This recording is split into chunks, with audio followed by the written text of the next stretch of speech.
Hey guys, so just got back from the theater from seeing The Shallows. Now this was a movie that I really wasn't planning on seeing until probably about a week ago. I started noticing it was getting a really strong word of mouth. Um, I was not that big a fan of the trailers. I didn't think the movie looked that great from the trailers. I wasn't blown away by it. I actually remember saying that I thought the CGI shark in a lot of the trailers looked pretty ridiculous. And I was like not completely sold on it. I said it looked like every generic shark attack movie I've ever seen. I didn't appeal to me at all. And but like I said, the reviews for this movie have been very, very good. Like it's gotten a really good reception since it's been released, and I was kind of curious. Is like, all right, what makes this movie so good? Like everybody's raving about it. You know what? That was one entertaining movie.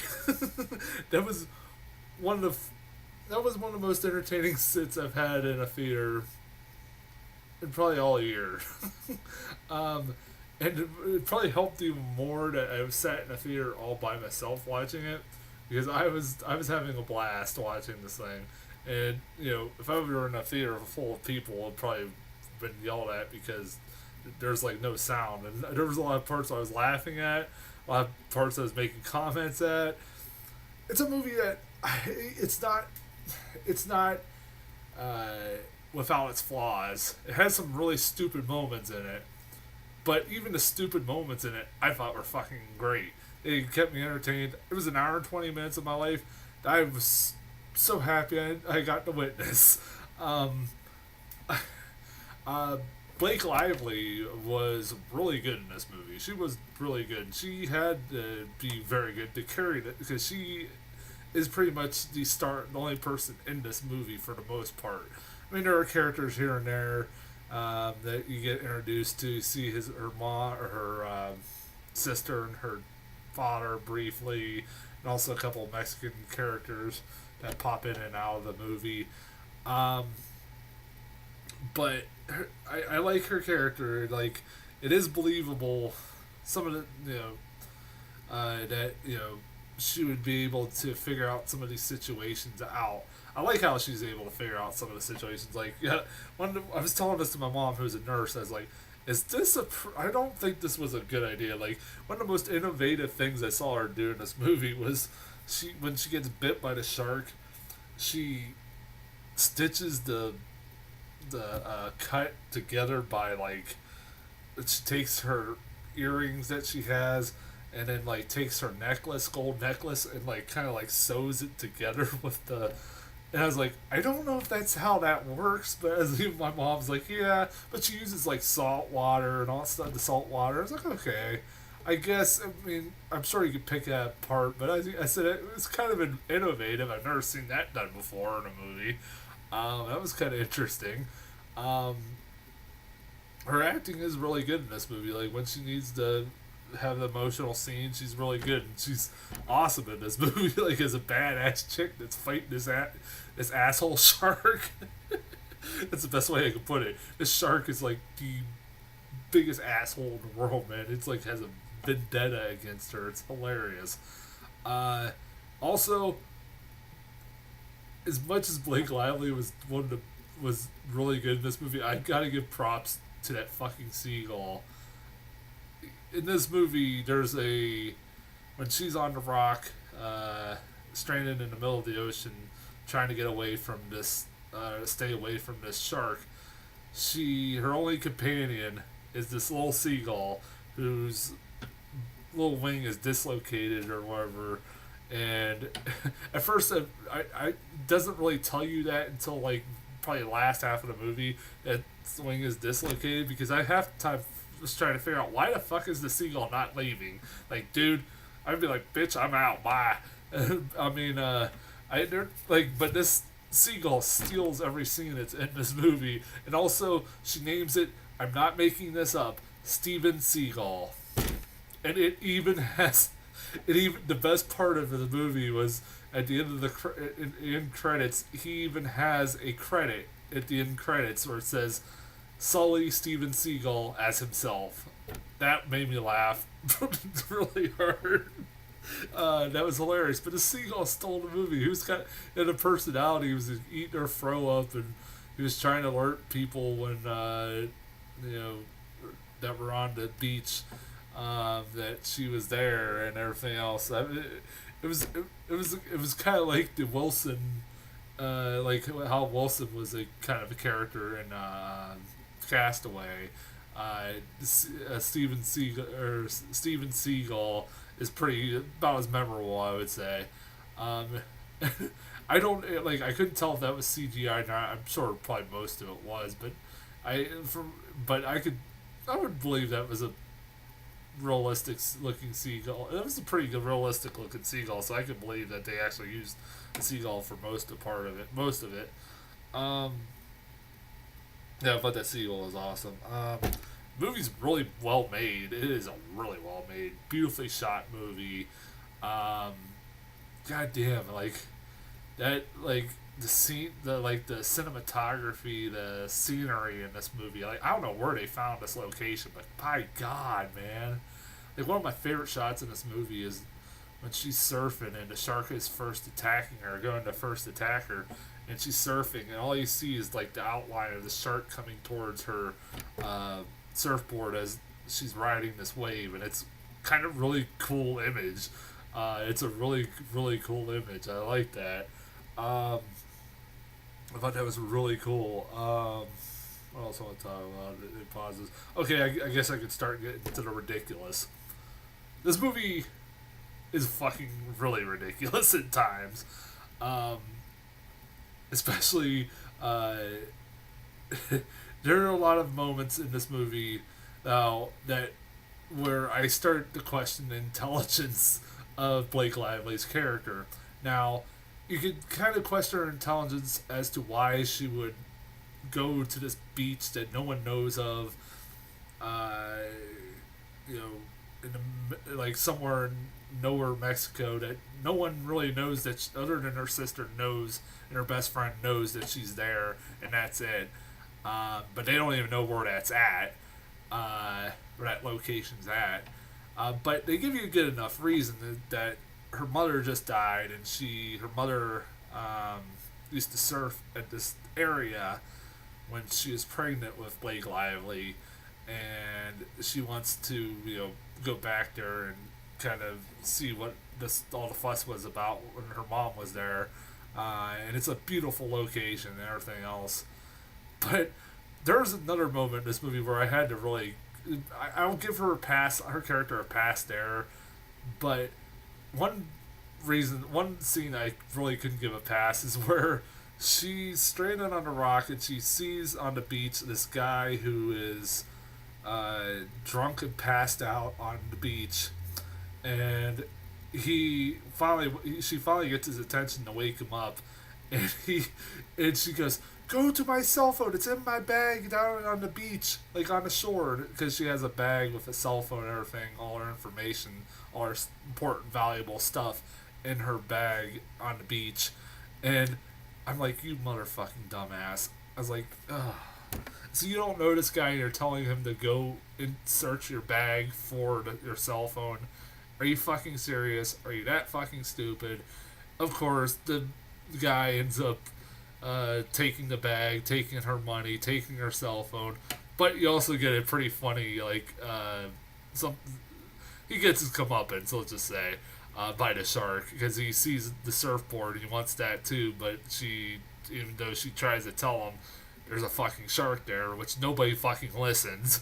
Like, dude, if somebody is yelling, "There's a shark," and she's stranded on a fucking rock, listen to her. And she's got like a big, obviously, cut on her leg. I mean, I would probably listen to her.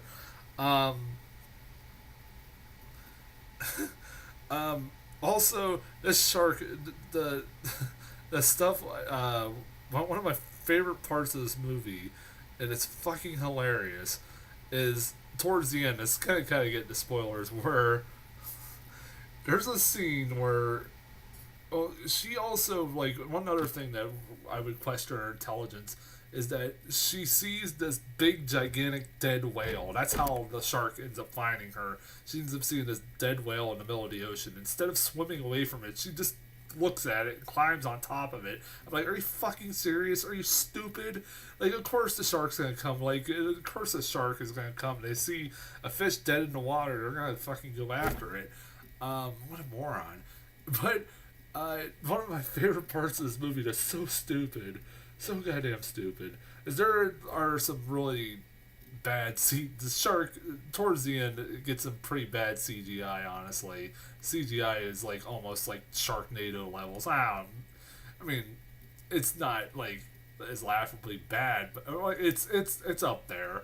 There are parts. One of my favorite parts of this movie was there's uh,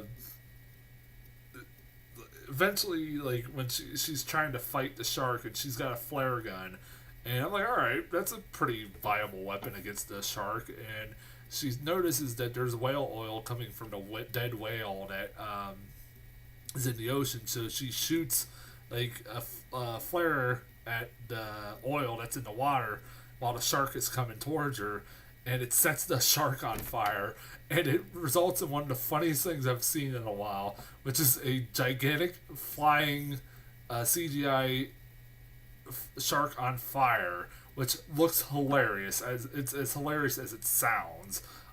It just pisses her off even more. And also, what happens to the shark at the end of the movie is fucking hilarious. It's actually kind of fun. It really cool. I'll give it that. That was a pretty inventive way to deal with the shark. Let's just say. I've never seen that done before. Um, Damn, think I forget some other thing that I was like wanted to talk about. It was so dumb, um, but like I said, even the dumb stuff was just so hilarious, and I was entertained. Um, I think the one thing I've learned from this movie is the ocean sucks, and everything in the ocean is trying to kill you. Like seriously, this movie is like the ocean version of Gravity at points. Like there are like everything is out to kill Blake Lively in this ocean. Like when she finally sees a buoy and everything else, like she's gonna swim to this buoy to get to the shark. She then notices there are jellyfish popping up to the surface. I'm like, are you fucking serious? And she decides to swim in this like school of jellyfish, which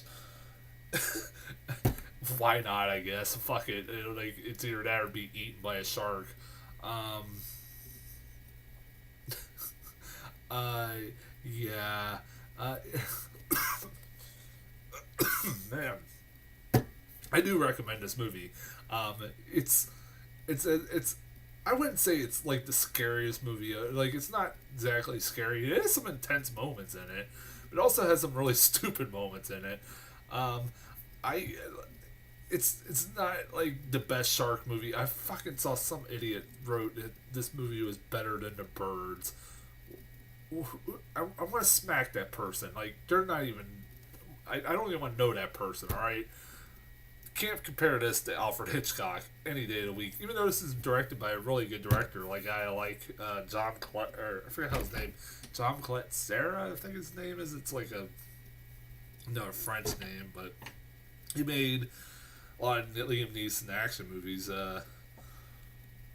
He made he also made Orphan and House of Wax remaking. Um, he did Nonstop, Unknown, and Run All Night, which were pretty good Liam Neeson action movies. I actually kind of liked.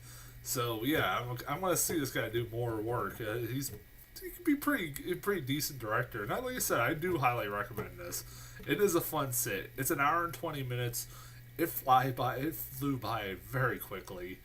I within minutes of like, oh shit, this movie's almost over. Like I didn't even realize it was towards the climax. So like, damn, I've been here for an hour. Wow, that's kind of crazy. As far as trailers go, I got a few new ones. I was really surprised by. Uh, oh, Don't Breathe. This is a trailer I've been wanting to talk about because I saw this online a few months ago. It's from the director of the remake of Evil Dead. It's his next film, and he's took an idea that like a home invasion movie and kind of turned it on its head, which I kind of think is pretty cool. It's about this. It's Jane Levy's in this, who I love from the remake of Evil Dead. She was the main girl in Evil Dead, if you don't know. Or the remake of Evil Dead. She and a group of friends live in this bad part of town, and they kind of want to get out of their living, their lifestyles, and they want to have a better life. So they kind of like they find out that this guy that lives not too far from them has a lot of money in his basement, so they want to go and rob him. Well, they find out he's blind, so they figure, oh, this is gonna be easy. Even though it's kind of morally wrong to steal from a blind guy, they're, oh, this should be easy. Well, it turns out he's a serial killer. That's kind of cool. It's like I'm not gonna lie, that could be a pretty cool idea for a horror movie. We'll see. The trailers look pretty good and intense. I'm really looking forward to that. Yeah, that could be pretty cool. Um, what's the other one? Morgan? Yeah, this was a weird one. Morgan, which is like, I can only describe it as if you mix Splice, that movie Splice, with Lucy and Ex Machina. If that sounds weird, trust me, it is. It's about this scientist who create this being with this altered DNA that causes her, like in a month, to grow up or grow into a full human being. And within 6 months, it's got like telekinetic powers. Okay, it's like, and of course it backfires, and it's like that's kind of unique. I was like, all right, like in 6 months it turns into Lucy. Basically, I don't know if it'll turn into a fucking hard drive or like a floppy disk. What the hell did it turn into? That movie's so fucking weird. Um, Good God, if you've never seen Lucy, that's one of the weirdest movies I've ever seen. It still is. Yeah, but I don't know about that. It's directed or produced by Ridley Scott. It's the director I noticed had the last name Scott. I don't know if he's related to him or Tony or not. I'm interested in finding that out. I'll have to look that up. Um, it looked like one of those movies that could go either way. Ouija Origin of Evil. Really, we're getting a prequel to Ouija. Why? Like, did really anybody want a prequel or even a fucking sequel to that movie? I know it did money. I did not see it. I heard it was terrible. It looked terrible. Um, and it's about like this family that like does these fake seances and scams people by doing them, and they come across a Ouija board and all. The daughter becomes possessed. You've seen it a million goddamn times before. It looks terrible. By God, does it look terrible? Uh, yeah. Next, um, and then I got Rogue One: A Star Wars Story. This is a trailer I've been wanting to talk about too for a while. I seen this a few months ago. I'm surprised I had to wait this long to get this trailer. I cannot wait for this. I was skeptical about the idea of them doing these standalone Star Wars movies, but this looks like a kind of a unique story that they could do. It's being directed by the director of the remake of Godzilla, the recent remake, and it's about this group of the Rebel Alliance. It takes place between episode 3 and 4, where they're trying to steal the plans of the Death Star, and it's kind of like a espionage. Kind of looks like a kind of espionage kind of movie. Also, apparently Darth Vader is going to be in it with James Earl Jones, which is awesome. I guess might as well do it while he's still alive. This probably will be the last time we'll ever see him voice Darth Vader. So this would be kind of cool. I am worried, like a lot of people, that they have been doing rewrites to kind of fit the tone, make it fit more the tone of the other Star Wars movies. We will see. Um, it's because this does look like it could be a really dark Star Wars movie, which I kind of want to see. The closest we've ever gotten was like Revenge of the Sith, and that wasn't really that much dark. Although Anakin Skywalker killing a bunch of kids was pretty dark, but I don't know. Yeah, I'm looking forward to that. That's as far as trailers go. I'll be back within the next few days with the Purge, Election Year, Legend of Tarzan, and the BFG. And until then, I'll talk to you guys later.